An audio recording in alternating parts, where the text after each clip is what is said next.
नमस्कार, आप देख रहे हैं न्यूज रूम लाइव और मैं हूं आपके साथ आशा सरमाल। मेरे साथ है मेरे सहयोगी कुणाल गोस्वामी और इस वक्त की बड़ी खबर के साथ ही शुरुआत करेंगे। सीधा आपको बांग्लादेश की खबर दिखा देते हैं, जहां पर आप देखिए उपद्रवियों ने किस तरह से तांडव मचाया हुआ है। बड़ी अपडेट आपके सामने, जहां पर बांग्लादेश के अंदर आप देखिए किस तरह से तांडव जारी है। आवामी लीग के नेताओं को निशाना बनाया जा रहा है।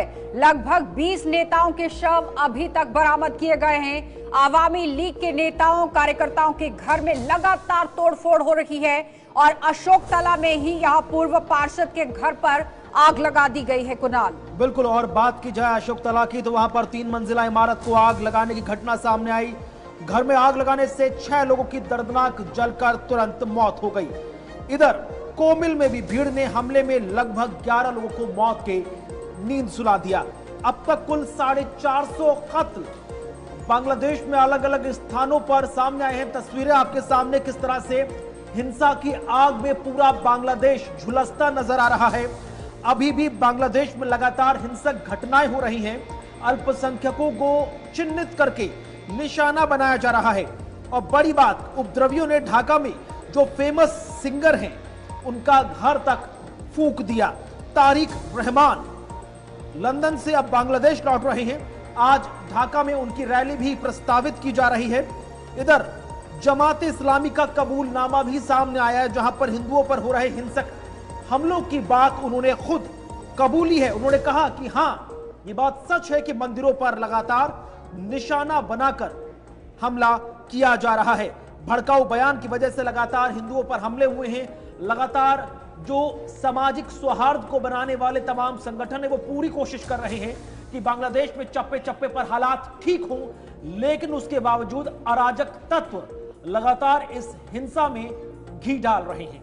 उसी के साथ अब वहां सब कुछ ठीक है, कोई समस्या नहीं है, मैं यहां पर घूमने आया हूं, इस तरह से बड़ा बयान।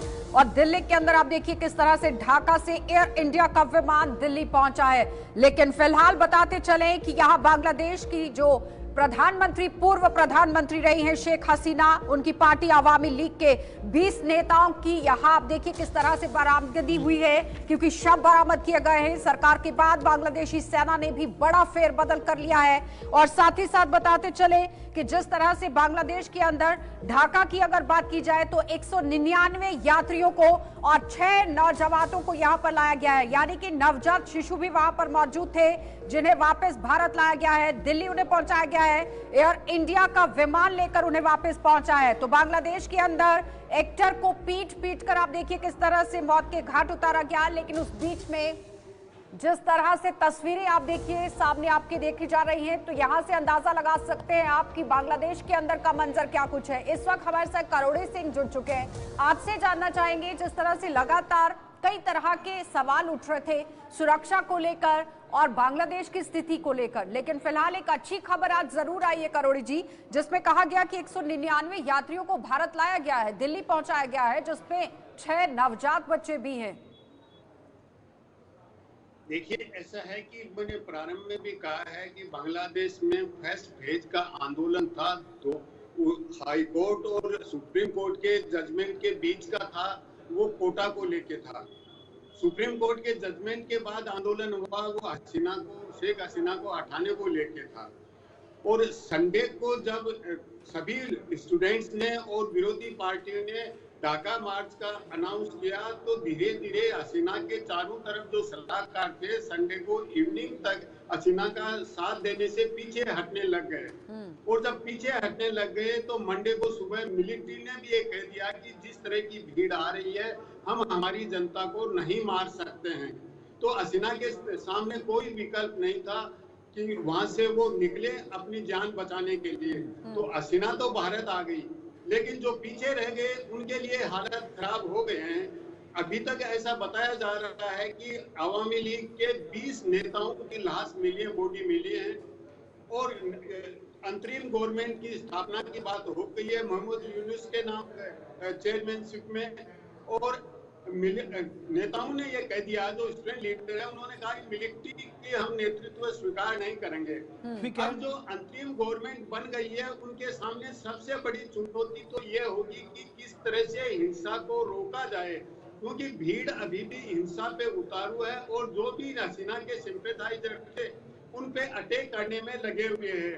मीनवाइल भारत ने अपनी एम्बेसी के जो एम्प्लॉइज हैं उनका नंबर बहुत घटा लिया है, केवल 20 के करीब रुके हैं, बाकी सब को भारत बुला लिया है। तो ऐसी स्थिति में भारत के लिए भी चिंता की बात है। अब अंतरिम गवर्नमेंट के सामने इमीडिएट तो हिंसा को रोकना है। दूसरा यह है कि ये हिंसा कहीं मिलिट्री में न फैल जाए, क्योंकि बहुत से कमांडर्स को 7-8 कमांडर्स को हटा दिया है उनके पद से, और उनके लोयल अभी भी सोल्जर बहुत हैं। तो कहीं मिलिट्री के अंदर अगर टकराट हो गया ना तो बहुत बुरा हाल होगा। ठीक है, लेकिन करोड़ी सिंह सर, अगर हम ओवरऑल पूरा सिनेरियो देखें बांग्लादेश का, महत्वपूर्ण मांग थी कि 30% फ्रीडम फाइटर कोटा हटा दिया जाए, वापस चला गया। महत्वपूर्ण स्टूडेंट यूनियंस की मांग थी कि बांग्लादेश की जो पीएम शेख हसीना थी अपने पद से इस्तीफा दे दें, इस्तीफा दे दिया। उन्हें शेख हसीना देश में स्वीकार नहीं थी, शेख हसीना देश छोड़कर चली गई। और मोहम्मद यूनुस की वो मांग कर रहे थे कि वो भाई वो सरकार की बागडोर संभाले, वो संभालते नजर आ रहे हैं। सब कुछ मांग लिया गया, लेकिन उसके बावजूद हिंसा कम होने के बजाय लगातार बढ़ती जा रही है। तो क्या माना जाए, क्या इस पूरी जो मुहिम थी शेख हसीना के खिलाफ, जो स्टूडेंट यूनियन की मुहिम थी, अब उसको कुछ और रेडिकल्स ने कैप्चर कर लिया है और वो अब अपने मनमाने तरीके से चीजों को आगे लीड कर रहे हैं, जिसके बाद स्थिति अब सामान्य हो जाना इतना आसान दूर दूर तक नजर नहीं आता? देखिए कुणाल, इसमें दो चीजें हैं। एक तो जब भीड़ होती है और भीड़ अपने एक्शन पे है तो वो जो नेतृत्व होता है उनके नियंत्रण से बाहर हो जाती है।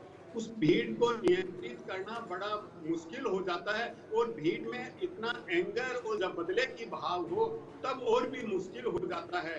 तो वो एक अनार्किक स्थिति वाली है। और दूसरा आपने बताया कि रेडिकल एलिमेंट्स निश्चित रूप से स्टूडेंट्स मूवमेंट से बाहर निकल के ये जो अपोजिशन पॉलिटिकल पार्टीज थी, जिनका प्रैक्टिकली हसीना ऑपरेशन कर रही थी, एक तरह का विरोधी दल विहीन प्रजातंत्र ला रही थी, वो उनके हाथ में नियंत्रण आ गया है, वो लीडरशिप दे रहे हैं। तो करोड़ी जी प्रत्यक्ष रूप से बने रहिएगा हमारे साथ। इस वक्त की बड़ी अपडेट आपके सामने, जहां पर शेख हसीना का भी भारत छोड़ने का कोई प्लान नहीं है, लेकिन फिलहाल अब राजनीति में भी आप देखिए किस तरह से वापसी करेंगी। और साथ ही साथ देखिए बड़ी अपडेट आपके सामने, जहां पर उनके एक्टर के पिता को किस तरह से पीट कर उनकी हत्या कर दी गई। लेकिन फिलहाल बड़ी अपडेट के साथ एक और खबर आपको बताते चले कि शेख हसीना को अरेस्ट करे भारत, इस तरह से भी बड़ी बात सामने आ रही है। बांग्लादेश में ये बड़ी मांग उठ रही है।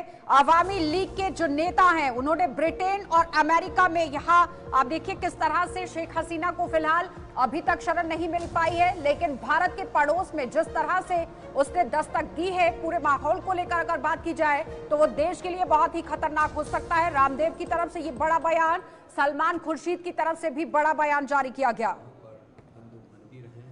बांग्लादेश में सही कह रहे हैं, हमारे हिंदू भाइयों पर किसी भी प्रकार की कोई क्रूरता, अत्याचार, जुल्म, ज्यादती ना हो। चाहे वहाँ पर हमारे हिंदू भाई हैं जो व्यापार कर रहे हैं, या जो हमारे वहाँ पर हिंदू मंदिर हैं, या हमारे भारतीय वहाँ पर जो नागरिक रह रहे हैं, उनके साथ किसी प्रकार की कोई नाइंसाफ़ी ना हो। इसके लिए पूरे देश को एकजुट रहना होगा। और पहली बार मुझे ये देख करके प्रसन्नता हुई कि पूरा विपक्ष सरकार के साथ है, और यही भारत की नीति होनी चाहिए।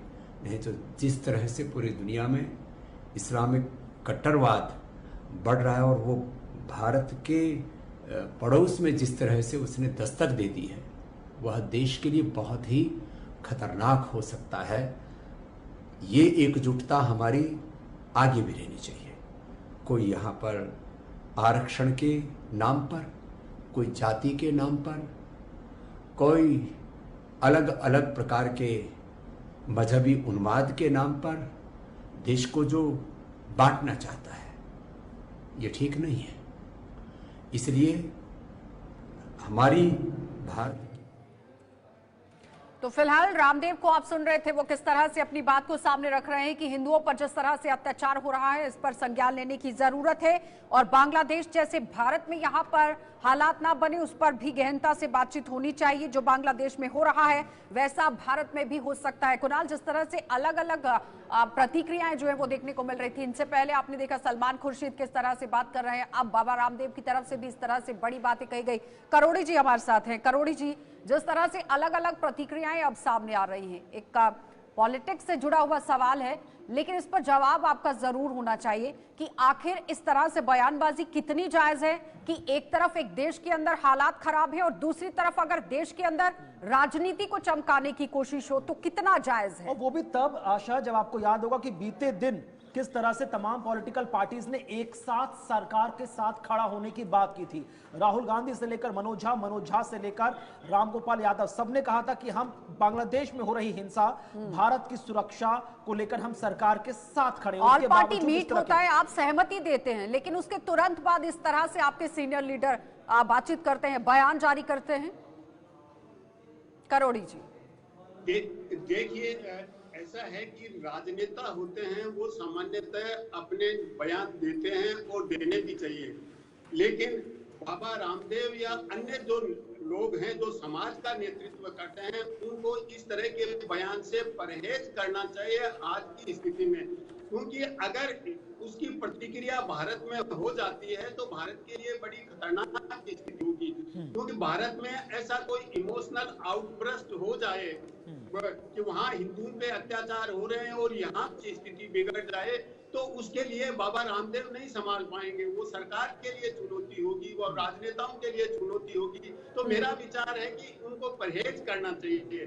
जहाँ तक बांग्लादेश का सवाल है, वहाँ बीएनपी जो मैडम जिया की पार्टी है और दूसरे जमाते इस्लामी, उन्होंने पहले ही खालिदा के उससे शेख हसीना के टाइम से ही इंडिया आउट का कैंपेन वहाँ चला रहे थे। तो अब जो भी उनकी सरकार आएगी, जिया और तो जमाते इस्लामी है। करोड़ी जी, आपको क्या लगता है कि इस पूरी सिचुएशन से भारत को क्या सीख लेने की जरूरत है? क्योंकि बांग्लादेश के अंदर डेवलपमेंट लगातार हो रही थी जो कि अमेरिका को पूरी तरह से बर्दाश्त नहीं थी, लेकिन डेवलपमेंट होने के बावजूद भी जो ऑपोजिशन पार्टियों के बहकावे में वहां पर लोग आ गए हैं, जिसका फायदा सीधा सीधा आपने देखा आईएसआई ने किस तरह से उठा लिया, क्योंकि शेख हसीना के बेटे कह रहे हैं कि आईएसआई की तरफ से इस तरह से हुड़दंग वहां पर मचाया गया है।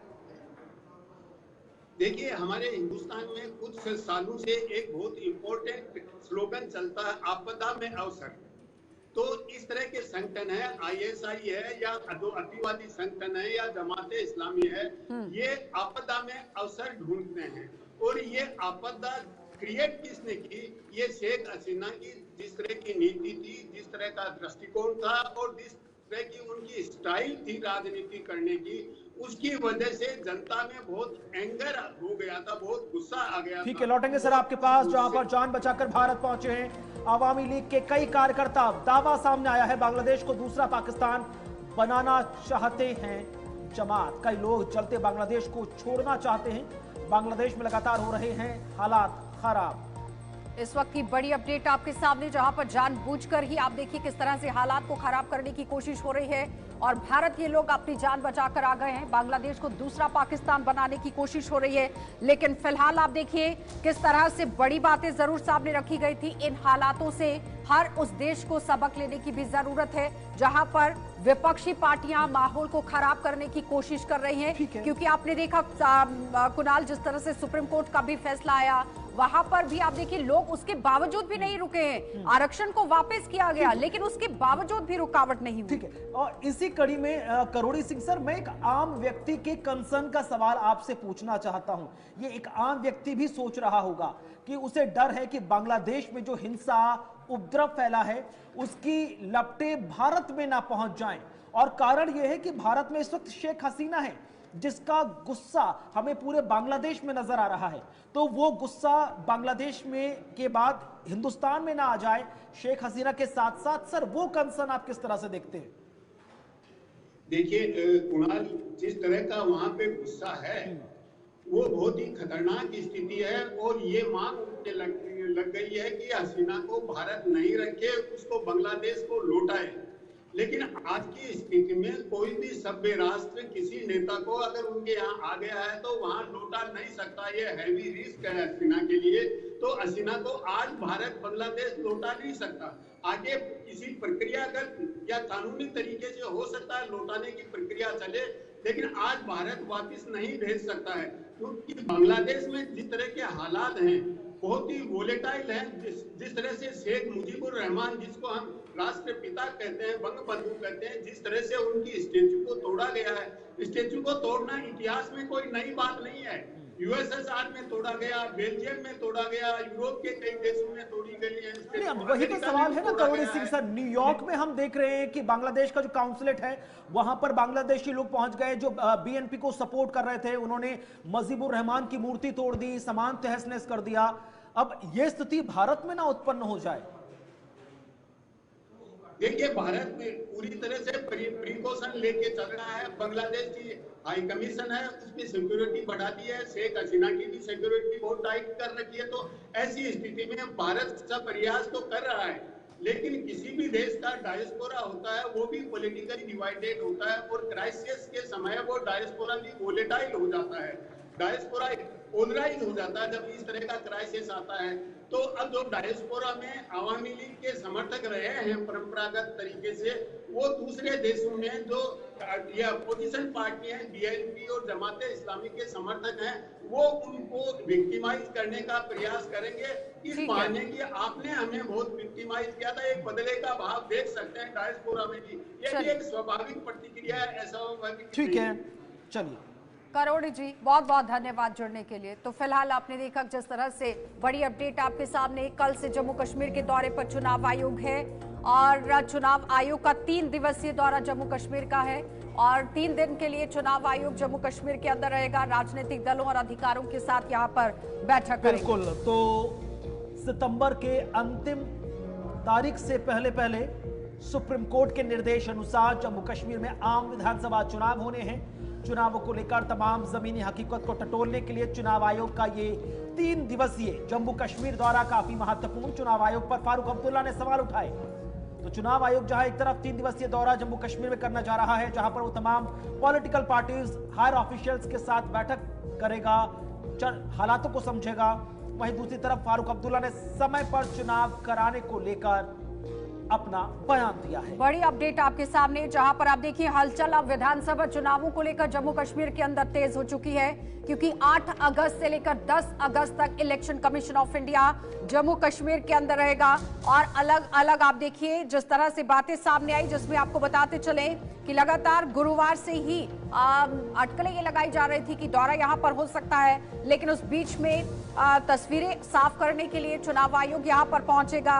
और टाइम स्लॉट यहां पर किस तरह से रहेगा राजनीतिक दलों का, क्योंकि बैठक करने के लिए पहुंचेंगे चुनाव आयोग के साथ अलग अलग जो राजनीतिक दल हैं वो बैठक कर सकते हैं, अपनी बात को सामने रख सकते हैं। डॉक्टर फारूक अब्दुल्ला का इस बीच में बड़ा बयान, जहां पर वो कह रहे हैं कि समय पर ही चुनाव होने चाहिए। इससे पहले विपक्षी पार्टियों ने पूरी तरह से सरकार को घेरने की कोशिश की। 30 सितंबर का समय दिया गया है, और इस 30 सितंबर से पहले जम्मू कश्मीर के अंदर चुनाव होने की बात कही गई थी। तो फिलहाल आप देखिए जो कि मुख्य चुनाव आयुक्त थे राजीव कुमार, उनके साथ चुनाव आयुक्त ज्ञानेश कुमार और एस संधू भी यहां पर मौजूद होंगे। राजीव कुमार मार्च में केंद्र शासित प्रदेश का दौरा करने वाले थे, लेकिन उस बीच में आपने देखा कि किस तरह से वो दौरा रहा। लेकिन अब यहाँ पर ये एकमात्र ऐसे सदस्य रहेंगे जो फिर से एक बार पहुंचेंगे, राजनीतिक दलों के साथ यहाँ पर बातचीत होगी। आश्वासन के तौर पर आप देखिए किस तरह से अपनी बड़ी बातें रखी जाएंगी, क्योंकि पारदर्शिता तरीके से जम्मू कश्मीर के अंदर विधानसभा चुनाव हो, इस पर आश्वासन जरूर रहेगा। क्योंकि लोकसभा चुनावों के दौरान भी कुणाल, जब यहाँ पर बड़ी बातें रखी गई थी कि सही से वोटिंग मशीन्स का ध्यान यहाँ रखा जाए, लोगों को समय मिलना चाहिए, बिल्कुल भी कोई परेशानी नहीं होनी चाहिए, तो एक आश्वासन जरूर इलेक्शन कमीशन की तरफ से दिया गया था, उसी पर मंथन हो सकता है। तो फिलहाल बड़ी अपडेट आपके सामने, जहां पर विधानसभा सीटों की संख्या 83 से बढ़कर अब 90 हो चुकी है, और 90 सीटों पर ये चुनाव होगा। अब आप देखिए नए चेहरे क्या पार्टियां अपने सामने लाती है, या फिर किस तरह से पूरा मंजर रहेगा। बिल्कुल। तो चुनाव के मद्देनजर तमाम राजनीतिक दलों की धड़कनें भी बढ़ी हुई हैं। अंतिम लास्ट टाइम 2015 में ये आम चुनाव हुए थे जब पीडीपी और बीजेपी के नेतृत्व में सरकार बनी थी। बीजेपी का पूरा दबदबा था, जम्मू की तमाम सीटों पर जीत हासिल की थी। इसी बीच नेशनल कॉन्फ्रेंस प्रमुख फारूक अब्दुल्ला ने क्या कुछ जेके मीडिया से एक्सक्लूसिव बातचीत में कहा, नजर डालिए। वो सही होने चाहिए, साफ होने चाहिए। वो नहीं होना चाहिए जो पार्लियामेंट्री इलेक्शन में सारे मुल्क में हुआ कि वहाँ पे 5-5 लाख वोट ज़्यादा गिने गए, कई जगहों पे कम गिने गए। और अफसोस है मुझे इस बात का, क्योंकि मैं आपको बताऊं कि सबसे बड़ी गलती जो हुई है मरकज़ से, उनने इलेक्शन कमीशन को अपना बना दिया, उसमें इंडिपेंडेंस नहीं रखी। देखिए, आप जानते हैं इलेक्शन कमीशन में चीफ जस्टिस ऑफ इंडिया भी थे, उसमें गवर्नमेंट का नॉमिनी था, चीफ जस्टिस थे, और अपोजिशन का नॉमिनी था।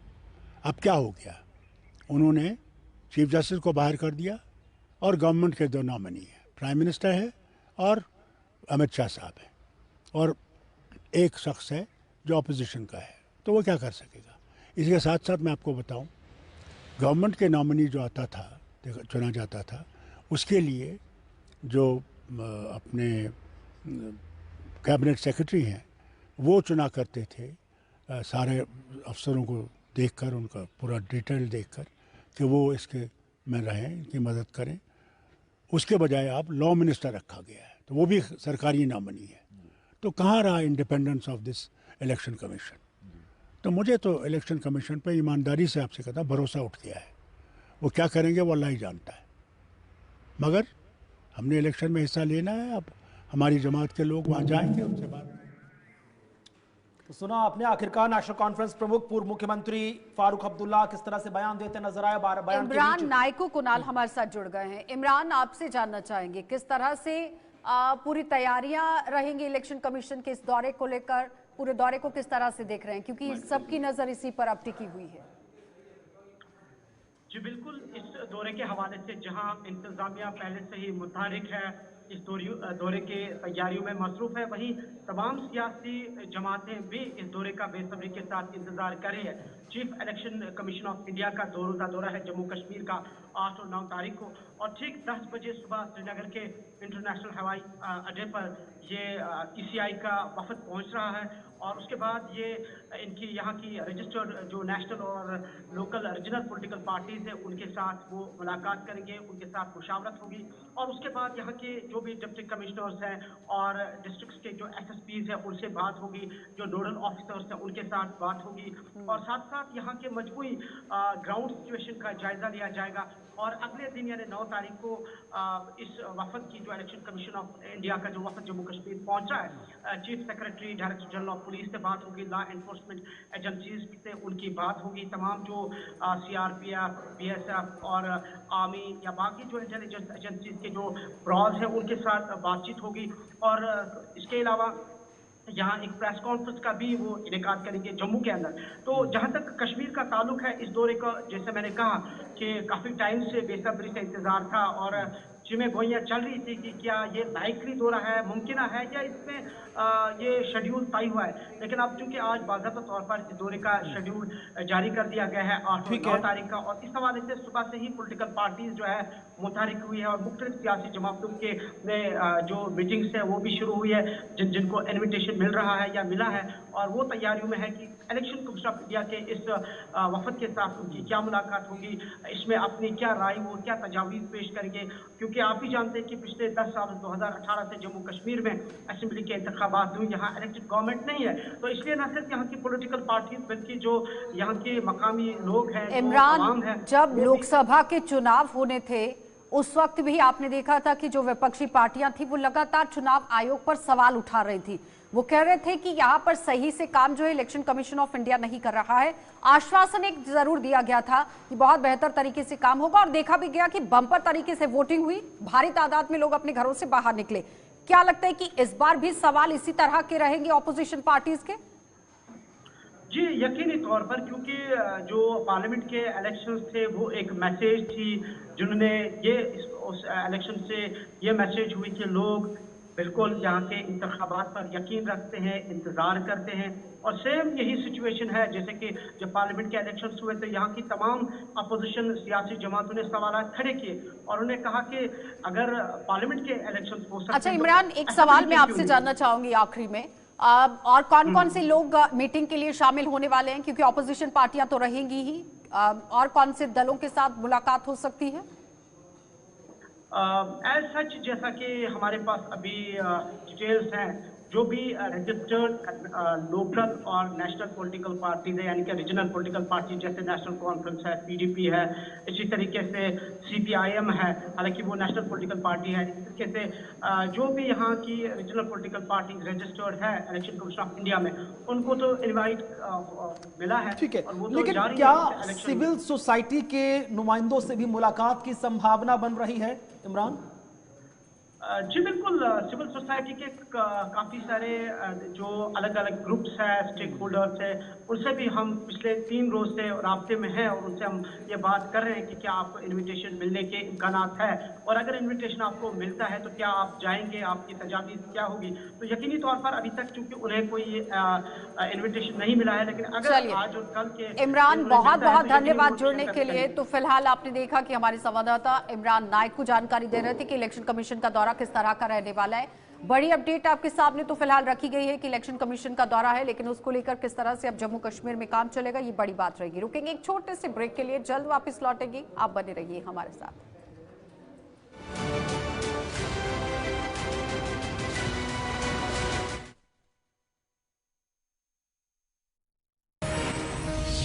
माता भूमि पुत्रो अहम पृथिव्यः अर्थात आपका स्वागत है और बड़ी खबर आपको दिखा देंगे। लगातार आप देखिए किस तरह से शिक्षा के क्षेत्र में योगी सरकार का बड़ा फैसला सामने आया है। यूपी के हर जिले में यहाँ पर एक विश्वविद्यालय होगा।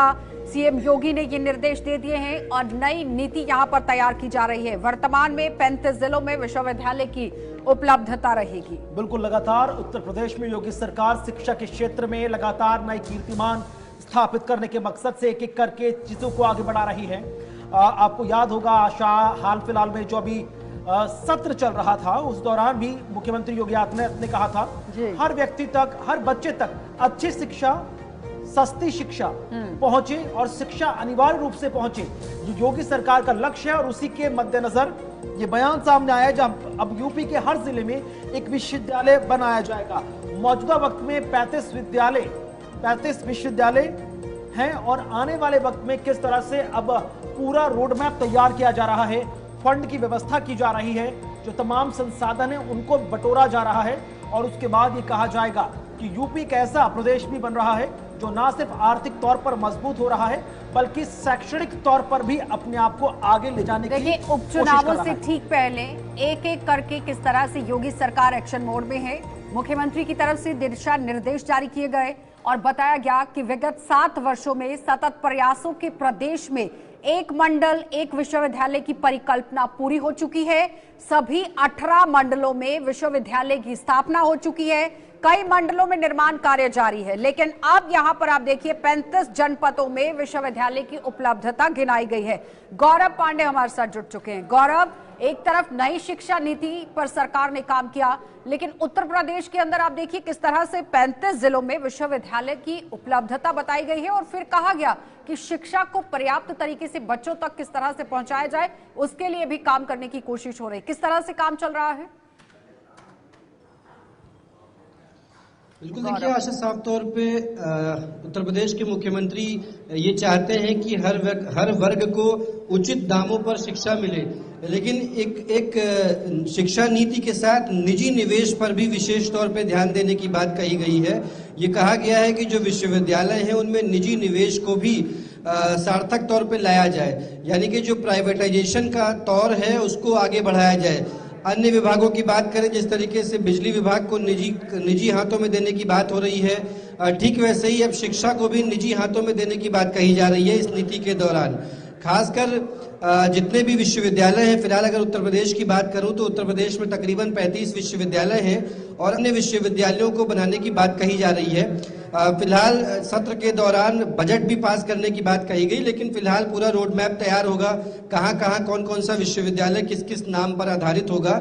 लेकिन सबसे बड़ी बात यह कि इस नीति के साथ निजी निवेश पर विशेष जोर दिया जा रहा है, यानी कि जिन विश्वविद्यालयों को बजट अब तक सरकारी खजानों से मिलता था उनको पूरी तरीके से निजी हाथों में सौंप दिया जाए। जब निजी हाथों में होगा तो पढ़ाई का जो स्टैंडर्ड है वो मानकों पर खरा उतरने का काम करेगा। लेकिन बड़ा सवाल है, मौजूदा वक्त में जो शिक्षा मंत्री हैं उनके तरफ से क्या कुछ इस तरह के बयान दिए जा रहे हैं कि ये जो पूरी व्यवस्था अभी मुख्यमंत्री की तरफ से कही गई है, कब तक हम इसको जमीन पर उतरता हुआ देख लेंगे कि यूपी के हर जिले में एक विश्वविद्यालय स्थापित होगा? देखिए, अभी सत्र में ये बात रखी गई है, अभी पूरा रोड मैप तैयार होगा, बजट तैयार होगा, प्रस्ताव दिए जाएंगे, विशेष सचिव के द्वारा जिलों में डीएम से रैंकिंग ली जाएगी, किस जिले में कहां पर कौन सी जमीन है, जमीन को अधिग्रहित किया जाएगा। एक लंबा प्रोसेस है, लेकिन सरकार ने 2027 से पहले का रोड मैप बनाने की तैयारी की है कि 27 से पहले उत्तर प्रदेश को तोहफे के तौर पे विश्वविद्यालयों की सौगात देंगे, जिससे जो युवा हैं, जो रोजगार चाहते हैं, जो युवा पढ़ाई करना चाहते हैं, उत्तर प्रदेश को छोड़कर के अन्य प्रदेशों में जाते हैं पढ़ाई करने, उनके लिए एक माध्यम हो जाएगा और उनको वोट बैंक के तौर पे साधने का काम किया जा सकता है। गौरव, इसके साथ साथ अगर हम देखें कि प्राइवेटाइजेशन की तरफ सरकार बढ़ रही है, लेकिन जो नेशनल एजुकेशन पॉलिसी 2020 लाई गई थी उसके तहत ही यहाँ पर काम होगा, क्योंकि नई नीति बनाने की बात हो रही है। गौरव, बिल्कुल, देखिए, नई नीति के अनुसार जो विश्वविद्यालय हैं, नई नीति के अनुसार जो विश्वविद्यालय हैं उनका जो बजट है उसको स्टैंडर्ड मानकों पे उतारने की बात कही गई थी, पैटर्न की बात करी गई थी, जो शिक्षक हैं यूजीसी नेट क्लियर क्वालिफाइड शिक्षकों को रखने की बात कही गई थी। तमाम मानक हैं, उसमें कई पॉइंट्स हैं, लेकिन इन तमाम मानकों को ध्यान में रखते हुए अलग अलग मंडलों में अलग अलग विश्वविद्यालय को बनाना, उसके लिए शिक्षकों को चयनित करना, उसके लिए 2024-25 में जो उच्च शिक्षा के लिए बजट रखा गया था उसमें विश्वविद्यालय के लिए यहाँ पर 51.20 करोड़ रुपए की व्यवस्था जो है वो प्रस्तावित की गई है। तो अगर इसको मद्देनजर रखते हुए सरकार काम करती है तो देखिए युवाओं के लिए काफी तरीके से बेहतर कदम उठाए जा सकते हैं। बहुत बहुत धन्यवाद गौरव जुड़ने के लिए। तो फिलहाल इस वक्त आप देख रहे थे कि उत्तर प्रदेश के अंदर शिक्षा नीति को लेकर किस तरह से काम चल रहा है। उत्तराखंड आपको लिए चलेंगे, क्या कुछ अपडेट है वहां पर, बड़ी खबर के तौर पर आपके सामने रखेंगे। देखिए बड़ी खबर उत्तराखंड से, जहां पर 21 अगस्त से मॉनसून सेशन का आगाज होने जा रहा है। विधानसभा अध्यक्ष ने अधिकारियों के साथ बैठक की है, तैयारियों के संबंध में इस दिशा निर्देश जारी किए जा रहे हैं। उत्तराखंड में मौजूदा वक्त में स्थायी राजधानी गैरसैंण है और वहीं पर इस बार का मॉनसून सेशन आयोजित किया जा रहा है। तो बड़ी खबर, जहां पर 21 अगस्त से गैरसैंण में अधिकारियों के साथ मॉनसून सत्र जो प्रस्तावित किया गया है उस संबंध में बैठकों का सिलसिला जारी है।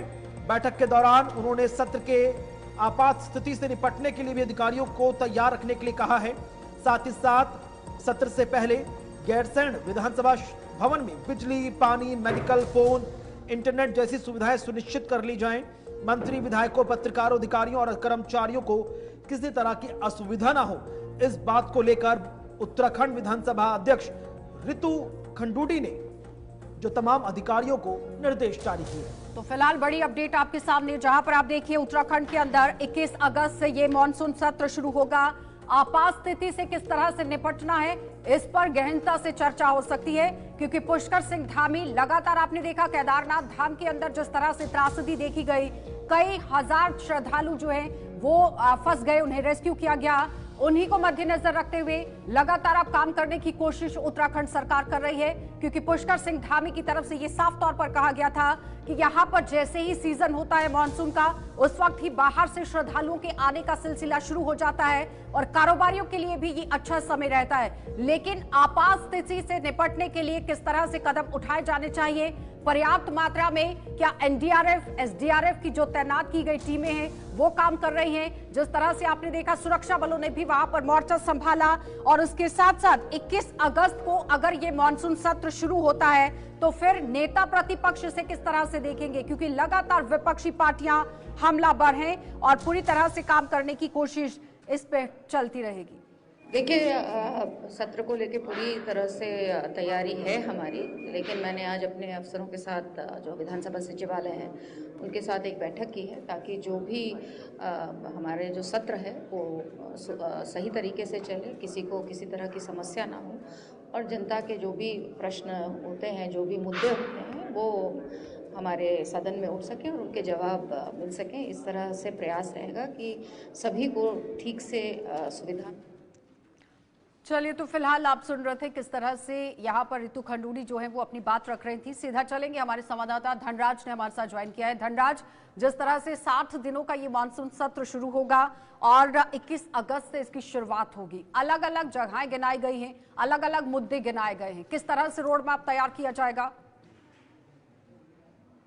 तो देखिए, जो मानसून सत्र है वो होना है उत्तराखंड का, और ये मानसून सत्र इस बार गैरसैंण में किया जाएगा। इसको लेकर अभी से ही जो तैयारियां हैं वो शुरू कर दी गई है, क्योंकि आपने विधानसभा अध्यक्ष को सुना कि किस तरीके से उन्होंने बताया कि सभी तैयारियों के लिए जो जिम्मेदार अधिकारी हैं उनको जिम्मेदारी दी गई है कि वो किस तरीके से पूरी व्यवस्थाएं बनाएंगे, क्योंकि तमाम जो नेता हैं वो इस सत्र में रहने वाले हैं और उसके साथ ही मीडिया भी है और उसके साथ ही अन्य लोग भी होते हैं कि जो इस सत्र में रहते हैं। तो सभी की जिम्मेदारी रहने की, खाने की, पीने की सभी तरह की व्यवस्थाएं उनके हाथ में होती हैं और तमाम वो व्यवस्थाएं प्रशासन करता हुआ नजर आता है। लेकिन वही देखिएगा कि सत्र को लेकर विपक्ष भी कहीं ना कहीं मुखर होता हुआ नजर आ रहा है, क्योंकि 21 अगस्त से ये सत्र शुरू होगा और 23 अगस्त तक ये सत्र चलेगा, यानी कि 3 दिन का ही ये सत्र बुलाया गया है। लेकिन विपक्ष का सवाल खड़े करना लाजमी है, क्योंकि सरकार को घेरने का काम विपक्ष लगातार करता है और इस बार भी कहीं ना कहीं जो पूरी तैयारी है विपक्ष की तरफ से वो की जा रही है और तमाम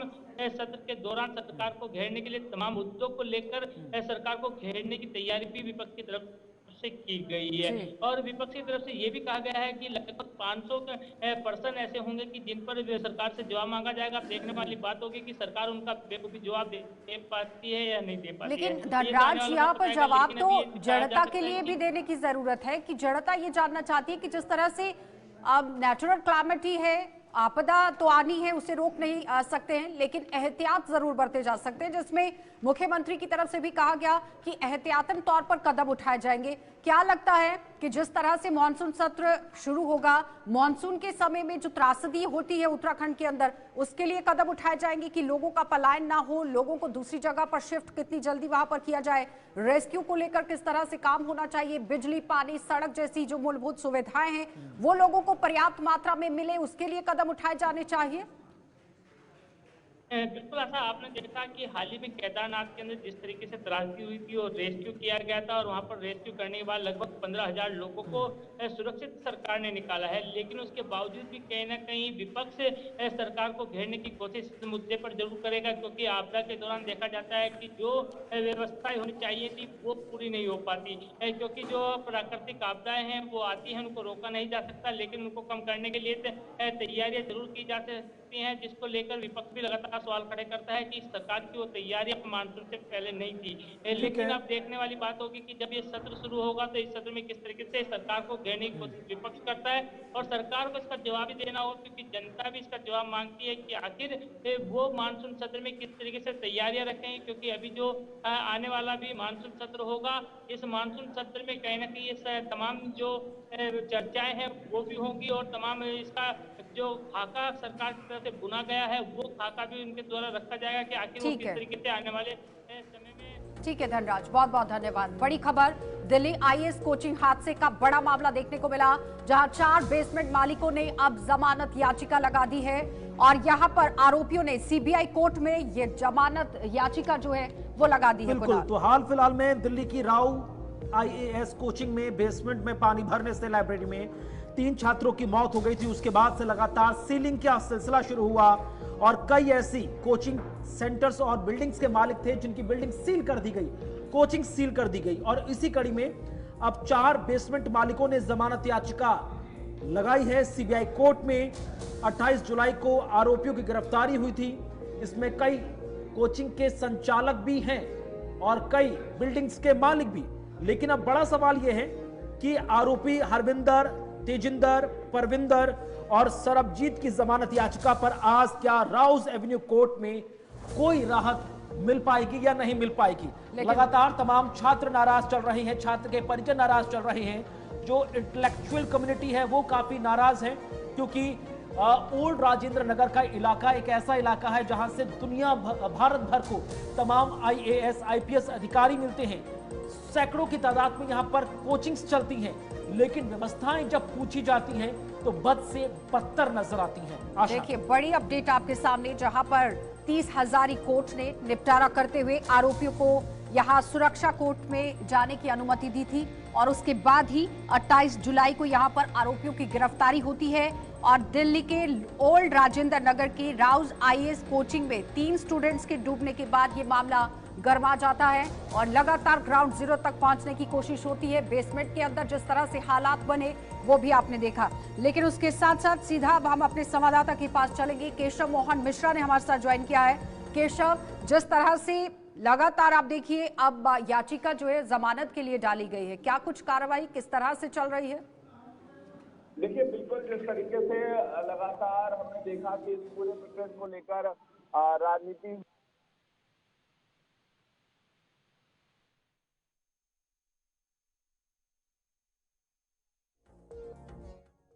संज्ञान लिया था और इस पूरे मामले में आखिरकार MCD को, दिल्ली सरकार को और MCD कमिश्नर को फटकार लगाई थी और पूछा था कि इतना बड़ा हादसा हो गया, किस तरह की कठोर कार्रवाई क्यों नहीं की गई, क्या कोई MCD अधिकारी गिरफ्तार किया गया, किसी पर कोई कार्रवाई सुनिश्चित की गई, लेकिन ऐसा कोई जवाब निकलकर सामने नहीं आया था। सुप्रीम कोर्ट ने स्वतः संज्ञान तो ले लिया, लेकिन अब दूसरी तरफ देखिए, जो बेसमेंट अधिकारी, जो बेसमेंट मालिक थे, उनको गिरफ्तार किया गया, वो अब CBI कोर्ट जा पहुंचे हैं कि उनको जमानत दे दी जाए। लेकिन उस बीच में CBI को आपने देखा किस तरह से पूरी जांच जो है वो सौंप दी गई। बड़ी खबर एक और, क्योंकि कई राज्यों के अंदर बारिश की वजह से कहर मचा हुआ है। लगातार बाढ़ और बारिश की वजह से लोगों का जनजीवन प्रभावित हो रहा है। हिमाचल में बाढ़ और बारिश से हाहाकार है। 27 जून से अब तक 93 लोगों की मौत हो चुकी है।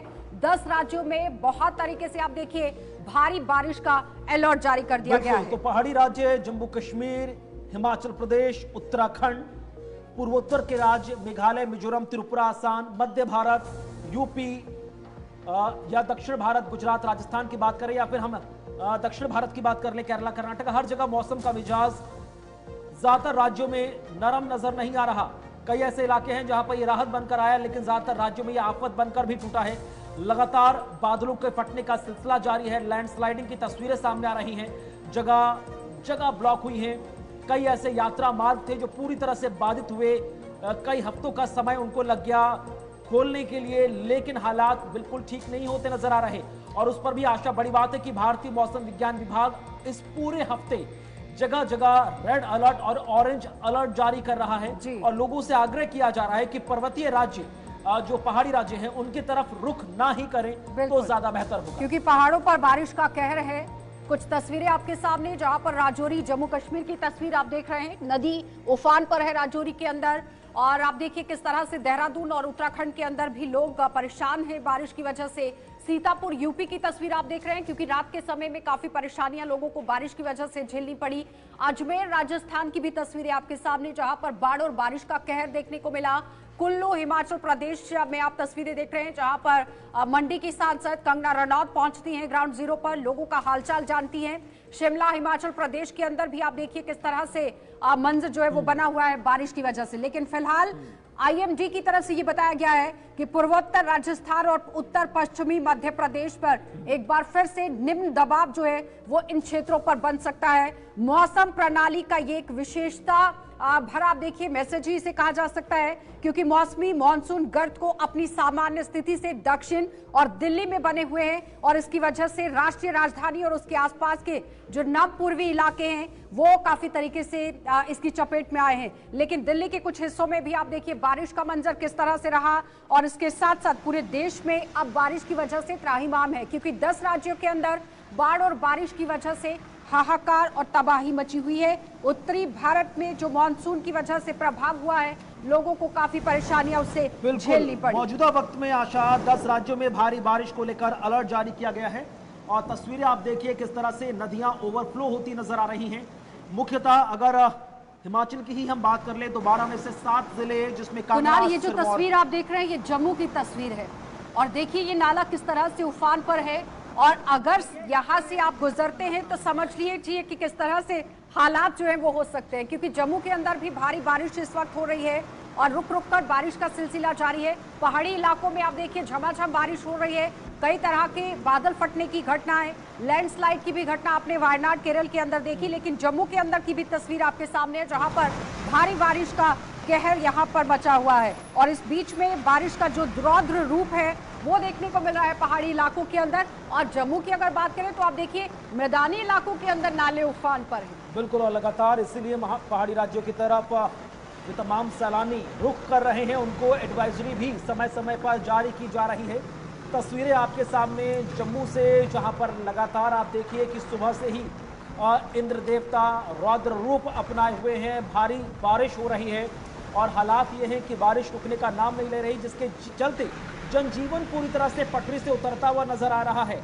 लोगों को अच्छी खासी देरी हो रही है ऑफिस पहुंचने में भी, और जो पहुंच रहे हैं वो भी सुविधाजनक तरीके से नहीं पहुंच पा रहे। हालात देखिए कि जो के अंदर मौसम ने एक बार फिर से करवट ली है और अलग अलग इलाकों के अंदर इस समय बारिश हो रही है। जबरदस्त बारिश के बीच कुछ एक इलाकों में जहां पर नदी नाले उफान पर है और मौसम विभाग की तरफ से चेतावनी भी जारी कर दी गई है। विभिन्न इलाकों के अंदर बादल फटने, जमीन खिसकने, चट्टाने खिसकने या फिर सड़कें बंद होने जैसी घटनाएं भी हो सकती हैं।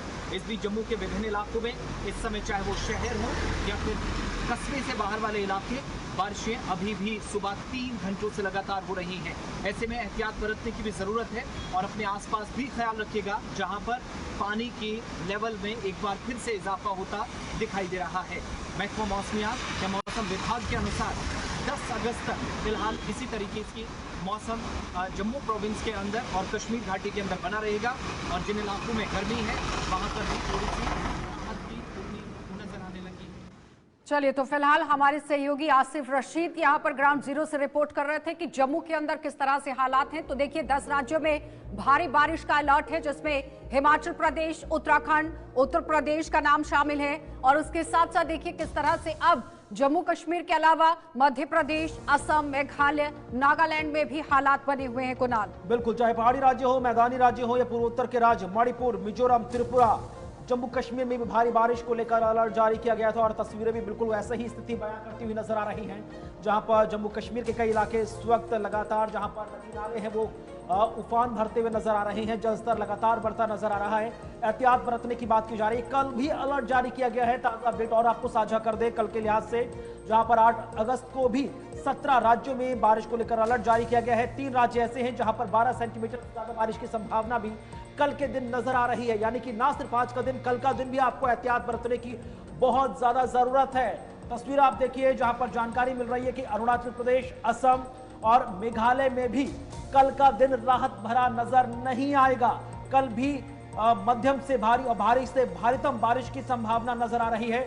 और हिमाचल प्रदेश, उत्तराखंड, उत्तर प्रदेश, पूर्वी राजस्थान, मध्य गुजरात के साथ साथ कई ऐसे राज्य हैं जहां पर लगातार कल भी इस बात की पूरी संभावना है कि वहां पर भारी बारिश के चलते जनजीवन पटरी से उतर सकता है। मध्य प्रदेश, पश्चिम बंगाल, सिक्किम और बिहार। आशा, लेकिन फिलहाल 24 घंटे यहाँ पर अलर्ट जारी किया गया है। वो अपने दर्शकों को अपडेट देना बहुत जरूरी है, क्योंकि आप देखिए कोई भी अपना प्लान घर से बाहर जाने के लिए बना सकता है। तो थोड़ा सा मैं यहाँ पर आपको पढ़कर सुनाना चाहूंगी, क्योंकि आईएमडी ने अगले 24 घंटे के दौरान उत्तरी गुजरात और दक्षिणी राजस्थान में भारी बारिश का अलर्ट जारी किया है। संभावना जताई है कि भारी बारिश हो सकती है। और सेंट्रल महाराष्ट्र है, उत्तरी कोंकण है, गोवा है, दक्षिणी गुजरात है जहां पर भारी बारिश की संभावना है।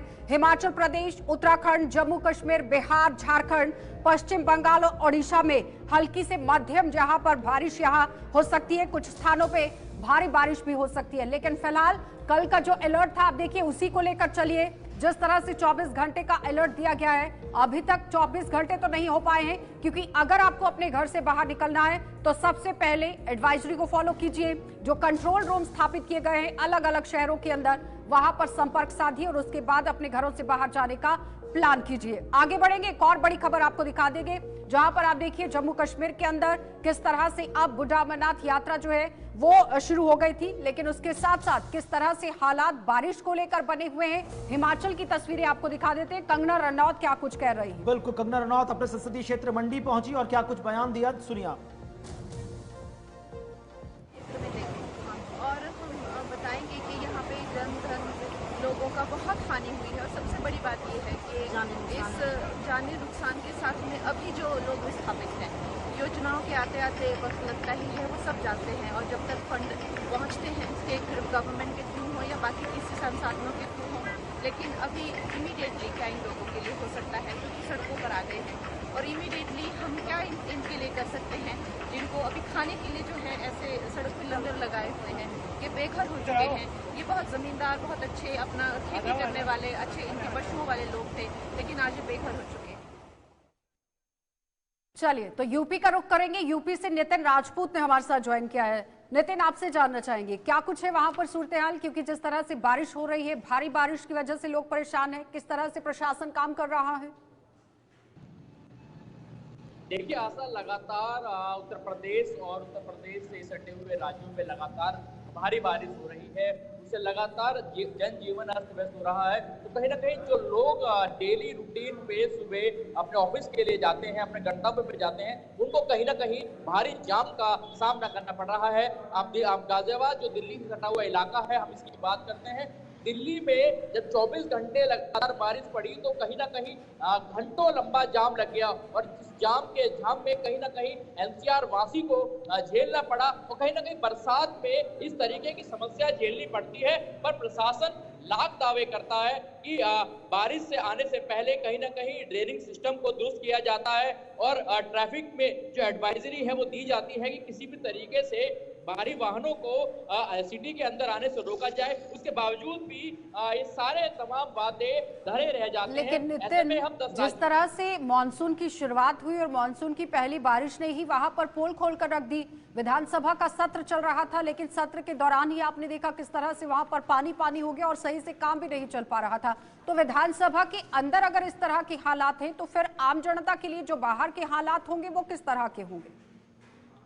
जी बिल्कुल ऐसा, विधानसभा जहां से पूरे प्रदेश की विकास की रणनीति तय की जाती है, जहां से कानून बनाए जाते हैं, वहीं पर जब एक बारिश पड़ते ही पूरे विधानसभा में पानी भर जाता है। खुद उत्तर प्रदेश के मुखिया योगी आदित्यनाथ को दूसरे गेट से ले जाया जाता है। तो कहीं ना कहीं ये तस्वीरें अपने आप में ही बड़ा सवाल खड़ा करती है। और खुद गोमती नगर में जो रिवर फ्रंट है उसके आसपास जो मॉन्यूमेंट्स है, वहां पर जिस तरीके से पानी भरा और लोगों का जो उद्ध्वस्त किया, तो कहीं ना कहीं ये प्रशासन की पोल खोलती है कि ड्रेनिंग सिस्टम जो हम बात करते हैं कि जिस जगह इस वक्त आप मौजूद हैं गाजियाबाद में, वो भी दिल्ली एनसीआर का इलाका है, बहुत ज्यादा घनी आबादी वाला इलाका है। जीडीए गाजियाबाद डेवलपमेंट अथॉरिटी किस तरह का आश्वासन दे रही है कि इस बार मॉनसून वहां के लोगों के लिए मुसीबत नहीं बनेगा? देखिए कुणाल, हम दिल्ली से सटा हुआ इलाका ये गाजियाबाद है, एनसीआर का ये वो क्षेत्र है जो रेवेन्यू के हिसाब से प्रदेश में सबसे ज्यादा रेवेन्यू जनरेट करता है। और हम बात करते हैं, चलिए बड़ी खबर आपके सामने, जहां पर छत्तीसगढ़ कैबिनेट की अहम मीटिंग जो है वो शुरू हो गई है और अब इस कैबिनेट के अंदर किस किन मुद्दों को लेकर चर्चा होगी, इस पर सवाल है, क्योंकि सीएम आवास पर कैबिनेट मीटिंग जारी कर दी गई है। सीएम विष्णुदेव साय की अध्यक्षता में ये मीटिंग हो रही है। बिल्कुल, तो छत्तीसगढ़ के विकास के मद्देनजर ये मीटिंग मुख्यमंत्री विष्णुदेव साय के नेतृत्व में काफी महत्वपूर्ण मानी जा रही है। कैबिनेट की मीटिंग है, तमाम कैबिनेट अलग अलग विभागों के जो मंत्री हैं वो इस बैठक में मौजूद हैं, जिस मीटिंग को खुद चेयर कर रहे हैं मुख्यमंत्री विष्णुदेव साय। क्योंकि साफ तस्वीरें तो आपके सामने, आपने देखा था कि कल भी किस तरह से सामने आई थी। छत्तीसगढ़ के अंदर विकास को लेकर बड़ा दावा पेश किया गया, जिसमें आपने देखा महिलाओं के हकों को मद्देनजर रखते हुए विष्णुदेव साय लगातार काम कर रहे हैं और वो कह रहे हैं कि भारतीय जनता पार्टी ने जिस तरह से दावा किया है उस पर खरा उतरने के लिए पूरी तरह से काम किया जा रहा है। फिलहाल न्यूज रूम लाइव में इतना ही। देश और दुनिया की खबरों के लिए आप बने रहिए हमारे साथ।